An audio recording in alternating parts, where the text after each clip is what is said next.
La Jeune Chambre internationale Afrique Moyen-Orient a tenu ce matin ici à Bamako une conférence de presse qui portait sur l'organisation d'une grande rencontre de la Jeune Chambre internationale et qui regroupera plus de 700 délégués venus de par le monde durant 4 jours. Plusieurs autres activités vont meubler le programme de la JCI. Le thème de cette conférence de Bamako est « Rôle des jeunes pour la bonne gouvernance d'aujourd'hui et de demain ». Le compte rendu de Mahamadou Doumbia. Pour cette année 2011, il est prévu dans les heures qui suivent l'organisation d'une conférence par la Jeune Chambre internationale. Rassemblant plus de 5000 organisations locales, le réseau de la Jeune Chambre internationale compte plus de 200 000 citoyens actifs à travers 100 pays. Cette conférence n'est plus la conférence de la Jeune Chambre du Mali, mais c'est plutôt la conférence pour l'ensemble des Maliens. Et tout le Mali doit se mobiliser pour réussir cette conférence. Et cela nous a permis vraiment d'avoir plus confiance, davantage confiance en nous et de pouvoir travailler d'arrache-pied afin de faire en sorte que nous puissions honorer notre pays. Cette conférence de presse était une opportunité pour éclairer les journalistes sur les objectifs et les opportunités d'une telle rencontre internationale. Notre responsabilité tous ici, c'est justement de porter la bannière du Mali. Quand on dit un peuple, un but, une foi, c'est aussi un exemple que le Mali est en train de montrer à travers cette conférence, de donner les exemples à tous les jeunes d'Afrique et du Moyen-Orient. C'est notre occasion de montrer, d'ériger le Mali en modèle. À un moment où tout le monde se pose des questions en Afrique, c'est une occasion rêvée de montrer que le Mali est fédérateur, que le Mali amène des solutions.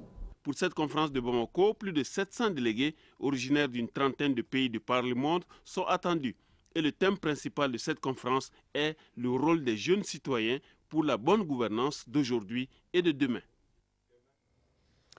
En prélude à la conférence de Bamako 2011 qui s'ouvre demain sous la présidence du chef de l'État, la Jeune Chambre internationale a prévu plusieurs types d'activités. Le choix du Mali pour cette conférence n'est pas fortuit au regard de l'implication du chef de l'État et de l'ensemble des jeunes citoyens JCI.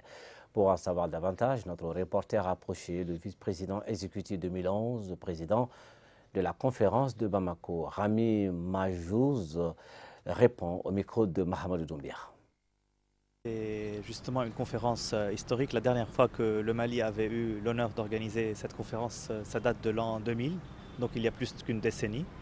Et c'est une chance exceptionnelle de l'avoir à nouveau cette année, puisque la prochaine fois, on devra attendre encore une fois 10 à 15 ans. Donc c'est un grand honneur pour moi que de présider cette conférence, d'autant plus que le président de la République, son Excellence Toumani Touré, nous a fortement soutenus et on lui est très reconnaissant pour ça.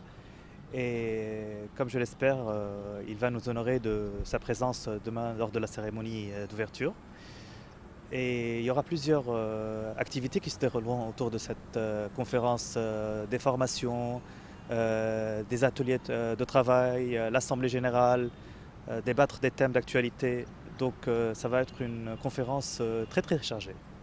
Alors on s'attend à entre 700 et 800 participants, ce qui encore une fois va être un record pour une conférence Jeune Chambre internationale d'Afrique et du Moyen-Orient. C'est des jeunes citoyens actifs qui viennent d'Afrique, d'Europe, d'Asie et des Amériques. Donc la plupart des pays du monde vont être représentés dans cette conférence. J'ai une série de messages. Premièrement, saisissons l'opportunité. C'est une opportunité pour la jeunesse malienne de montrer tout ce dont elle est capable et cela même de briller au-delà des frontières du Mali et même au-delà des frontières d'Afrique. Et en plus, c'est l'occasion de montrer que les jeunes citoyens actifs de notre mouvement qu'ils peuvent vraiment avoir un très bon rôle dans la gouvernance démocratique en Afrique et au Moyen-Orient.